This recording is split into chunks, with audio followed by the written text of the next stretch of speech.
Hey everyone, my name's Kieran and welcome back to another Flesh and Blood video. This time we're doing a Flesh and Blood gameplay.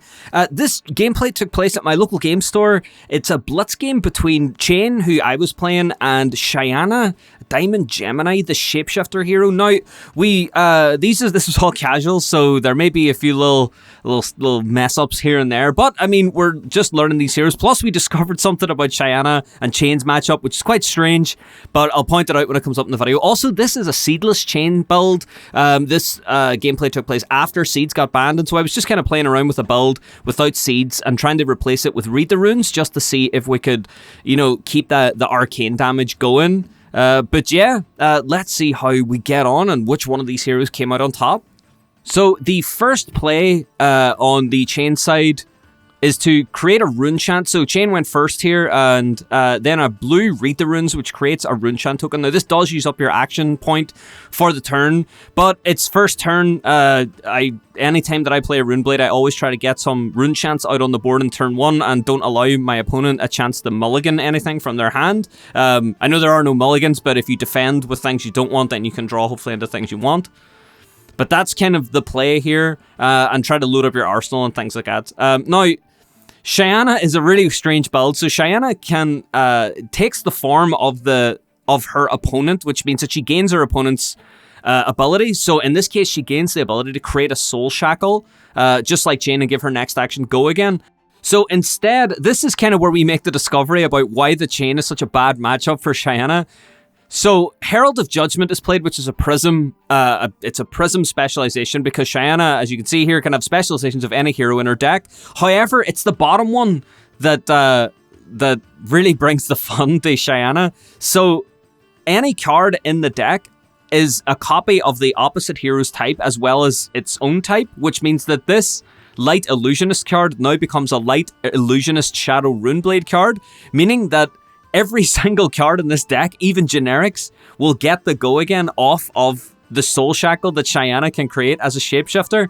This creates some really strange gameplay opportunities later on in this game. So here we are blocking up with the equipment as well. Now, that was coming in for 6, and you want to try and keep your health high because this Chain is nowhere near as fast as a Chain with seeds. Because you want to try and build up to some big turns, kind of like OTK, but not as big. You want to make sure that you're using your gear to defend as much as you possibly can because you want to preserve the cards in your hand to build up those big turns.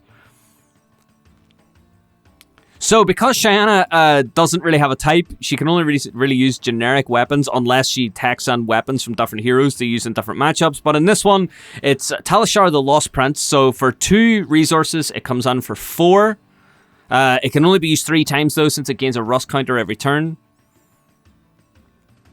So we defend with Reduce the Rune Chant, Defending 2, and Taking 2. Now, Reduce the Rune Chant costs 1 less for each Rune Chant you control, which means you get to play it for free if you have any Rune Chants out.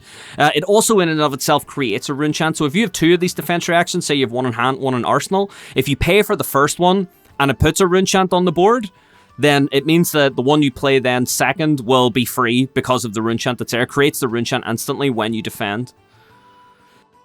So we're coming on now with a Mordred Tide. Until the end of turn, if you create a Rune Chant token, instead create that many +1. This is a great card to get out. It's free. It's a great card to get out to play like a Read the Runes like we do here. So instead of creating 2, it now creates 3. If we were playing Viserai, then Viserai would have triggered if we played that, which meant we would have got an extra 2 Rune Chants, but this was just a test to see how we could do with Chain. And we pass the turn back over to Shyana.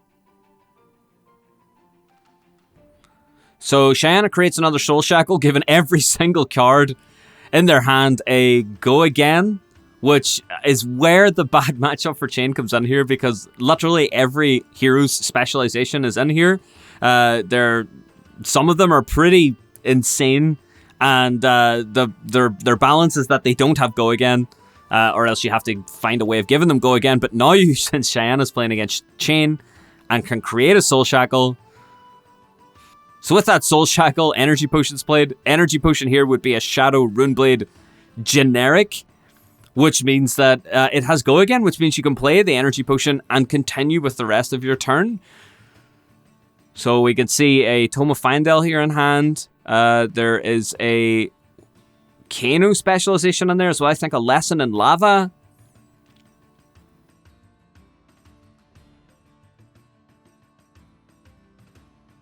So 3 resources on the board.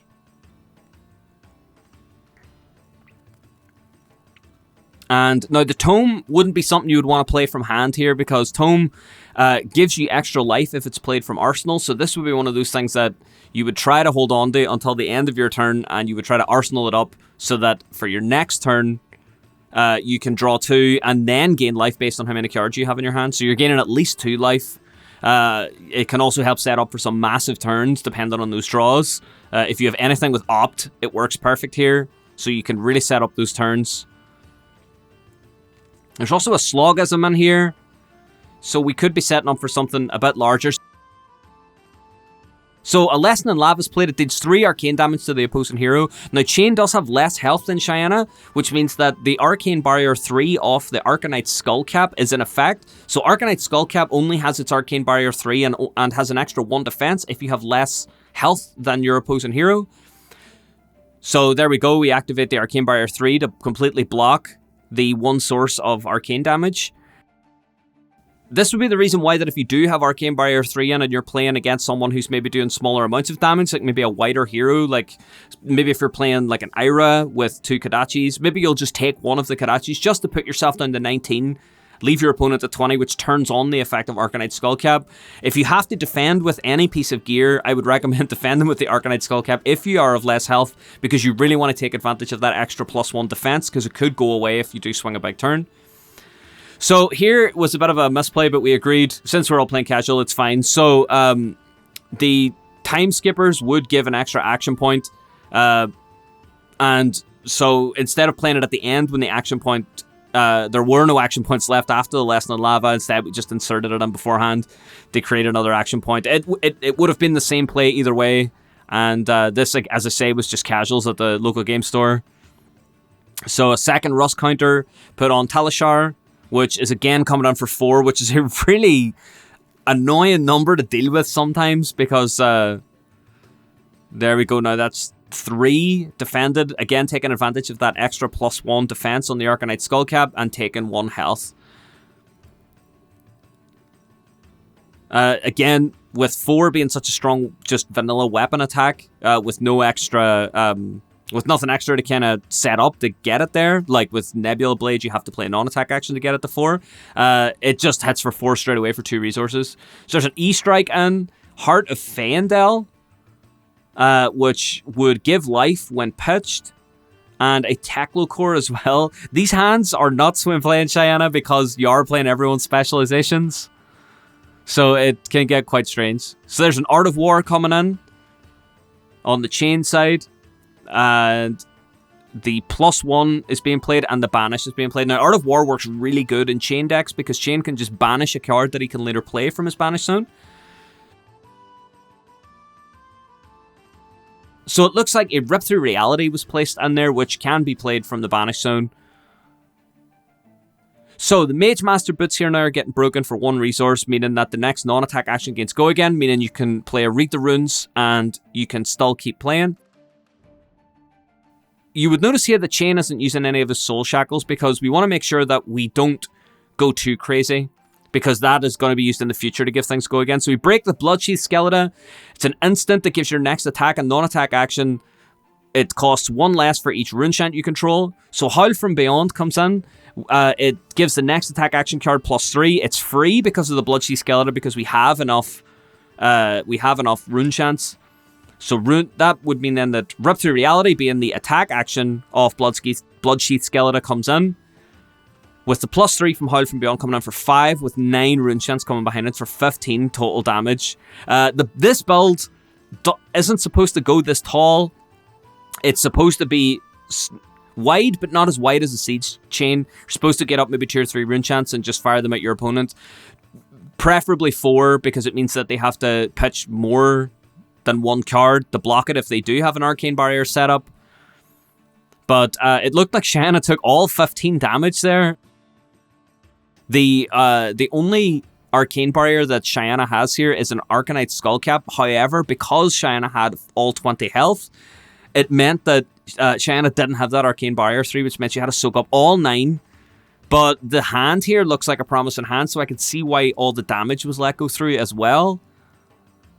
Now, again, creating a Soul Shackle here would be preferable because every single one of these cards would gain Go Again because of Cheyenne's ability, including the E-Strike, in which you could just give it +2, meaning that you can play an E-Strike for free, put a card on the bottom of your deck, and with the Soul Shackle, it would be a Shadow Runeblade generic, meaning that you would be able to play it with 7 Go Again, and still have a card in hand, maybe that heart, to pitch for, I think it's the Tome of Fandel is in the Banish Zone. So here we see the Banish happening for the Soul Shackles, and we create another Soul Shackle. And yeah, the E-Strike comes on there. Heart of Fandel going on the bottom, and yeah, it's given +2, meaning that E-Strike is coming in for 7 Go Again. That's a pretty hefty attack to try and deal with, especially as a chain player who is trying to use as many cards in their hand as possible, because now we don't have the luxury of getting 7 cards in our Banish Zone. So just the Rune Chant comes in, blocking 3, creating a Rune Chant that had to be paid for because there were no Rune Chants, but any subsequent ones will be free. So that puts Chain down to 13 altogether. This is where Cheyenne can be dangerous playing against Chain. It would be quite interesting to get your equipment loadout maybe a bit more, a bit wider as Cheyenne, so that you could use the equipments of various classes, because you choose the equipments after you reveal heroes, meaning Cheyenne would know she's a Shadow Runeblade, and then she could play things like Grasp of the Arknight, create Rune Chants. It can get crazy. So Pursuit of Knowledge comes in. If it hits, your hero gains +1 intellect, meaning you draw an extra card. Goliath Gauntlet was broken for that, meaning it's coming in for 6. That is not an insignificant amount of damage, especially since we're at 13. With all those rogue Go-Agains coming in from Cheyenne, you want to make sure. And Chain takes the 6. So that now puts this matchup very close. It also means that Cheyenne draws an extra card. There's a Command and Conquer going on there. 5-card hands are very scary. This is where you want to try and plink as much damage in as you can. So a Soul Shackle was created on the Chain side. Read the Runes is played, going up to 4 runes, and since... And there's an E-Strike coming in. That's now coming in for 7 with 4 Rune Chants as well.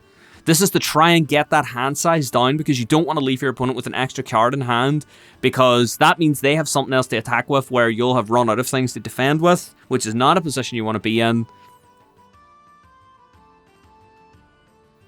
So now, because Cheyenne has less health than Chain, this means that the Arcane Barrier 3 is going to be active now on the Arcanite Skullcap. It looks like that all damage from the E-Strike was completely blocked, and all 4 of the Rune Chants went through. So that leaves Cheyenne on 1 health.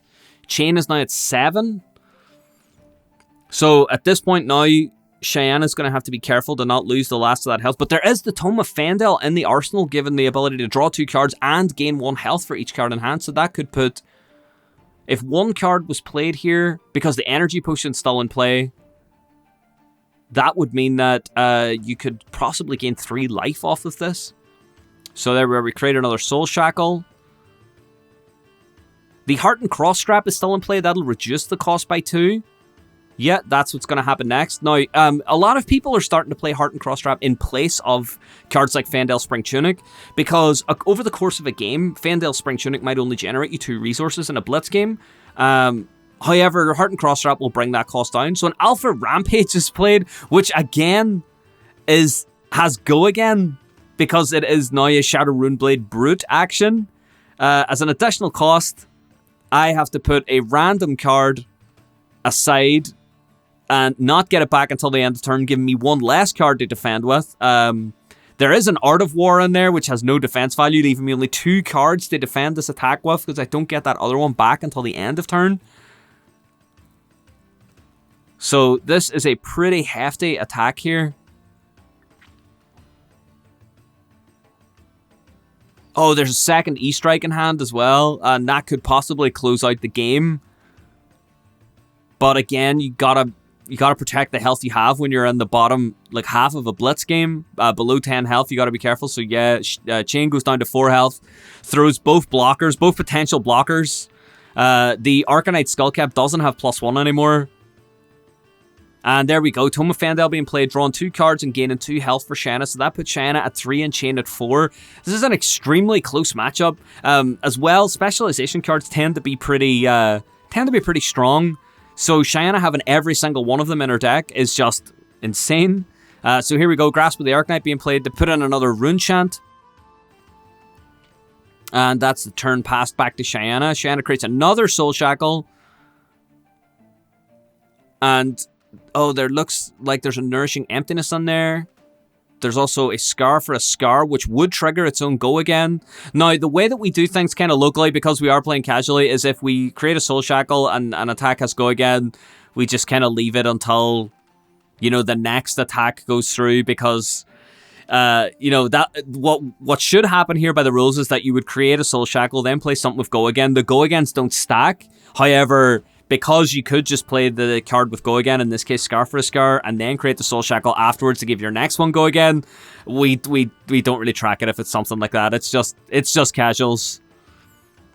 So it seems as though the Scar for a Scar is going to go down, and we're going to just kind of ignore the Soul Shackle.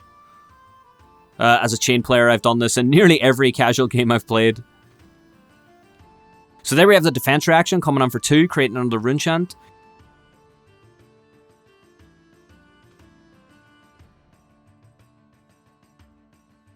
Nourishing Emptiness coming in next, and that's coming in for 6. Now, its Dominate doesn't trigger because there are attack actions in the graveyard. If it didn't, it would mean that it would get Dominate, and if it hits, then you would get an extra Intellect for your next turn, which again is very hard to deal with sometimes. So 6 being blocked by a red, reduced a Rune Chant for free, creating another Rune Chant token and blocking 4, taking 2 damage, going down to 2, given that extra +1 on the Arcanite Skullcap. But I mean, with the size of the attacks coming on here, I don't know if that's going to be a big thing. So there we go, blocking 3 and taking 1 off the Talishar. Now the Talishar will destroy itself because it has 3 Rust counters, but that, I mean, it has really pulled its weight this game. Putting Chain down to 1, Shanna at 3. So, in saying that though, there are 3 Rune Chants coming up. Bounding Demigod coming on for free. Hitting for 3 and pushing the 3 Rune Chants. Because there is no Arcane Barrier on the Arcanite Skullcap and all of the other gear is gone, those 3 Rune Chants are going to go through, pushing Shanna down to 0 and just slipping the win through for Chain. And yeah, there you have it. Chain just narrowly beating out Shanna without any Seeds of Agony. However, Shanna being a horrible matchup for Chain. There are many other plays that you could use in here. There was a Flock of the Featherwalkers in the closing hand. You could have created a Soul Shackle, played Flock of the Featherwalkers, got the Go Again off the Soul Shackle, and then had the Quicken token to give yourself another Go Again.